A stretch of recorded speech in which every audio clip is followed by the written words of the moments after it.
moye genda kunomya obulamo genda puntamya. Yo, I name just Steady Black Man, SMX Media. Nalo, keep it locked. Alimba mama we mwagazaaki yekabya obuziga obw'ekirugo.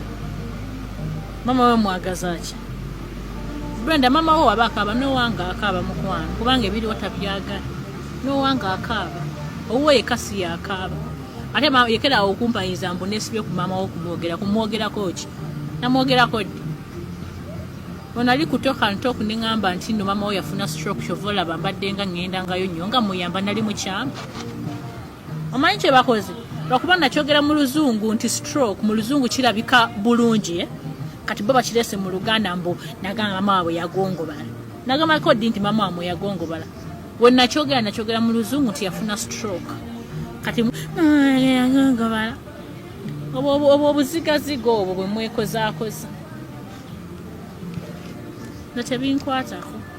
ayikealesi era nga wonda ebya Bruno g'amazima tebirinawe byabadde okubeera nga bisetolinga oba okubeera nga biggwa mwenna abaze ba following stories zange za Bruno mukimanyi bulungi nnyo mbu olunaku olw'eggulu nakuteddeyo story nga mwana muwala bagezaako okubeera nga badiscussinga ku Bruno naye ne bamugamba bambi Bruno towetantana kubeera nga ovaayo okubeera nga oyanukula bano abakazi kubanga balabikanga abalina bwino omungi ennyo ku ggwe so buli wobaddamu obaleetera okubeera nga bawaawaala information eyeyongera okubeera nga evaayo. Mwana muwala yenyumiza mu kyokutunda ebizigo avuddeyo n'aclarifyinga ku statement gyayogera ku mama wa Bruno. Omanyi mu bulamu bw'ensi eno omwana w'omuntu nakibagamba nti ku SMX Media tebamwogerako kibi. Ng'ogenze ku mirirwano banga osanze banebo bogenze okukyala nga waliwo baby n'otandika ogamba mwana nga kirina amatama yono omwana nga agira ati ye nga mukyafu ye nga alina ebyo tobikolanga ku mwana w'omuntu yenna omwana wabeera nga mulema nga yagongobala nga alina eminyira aliso yazimunyokako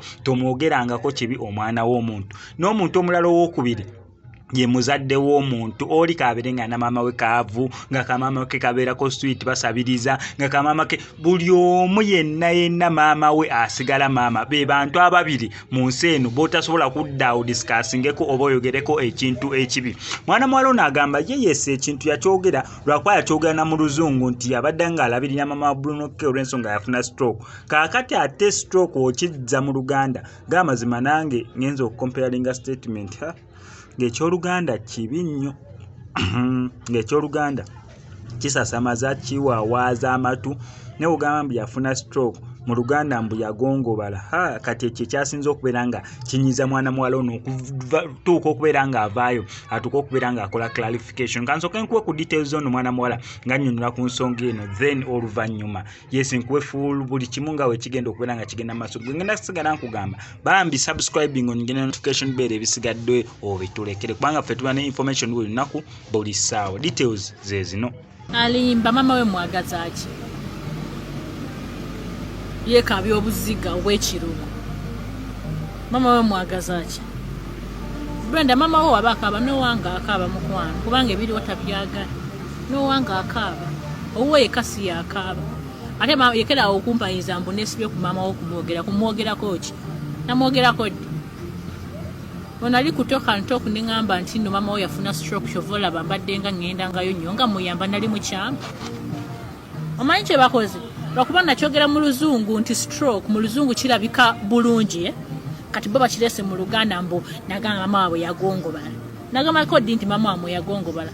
wonna nakyogera mu luzungu nti yafuna stroke kati yagongobala obwo obuzigaziga obwo bwe mwekozaakoza natebinkwatako ayikealesi era nga wonda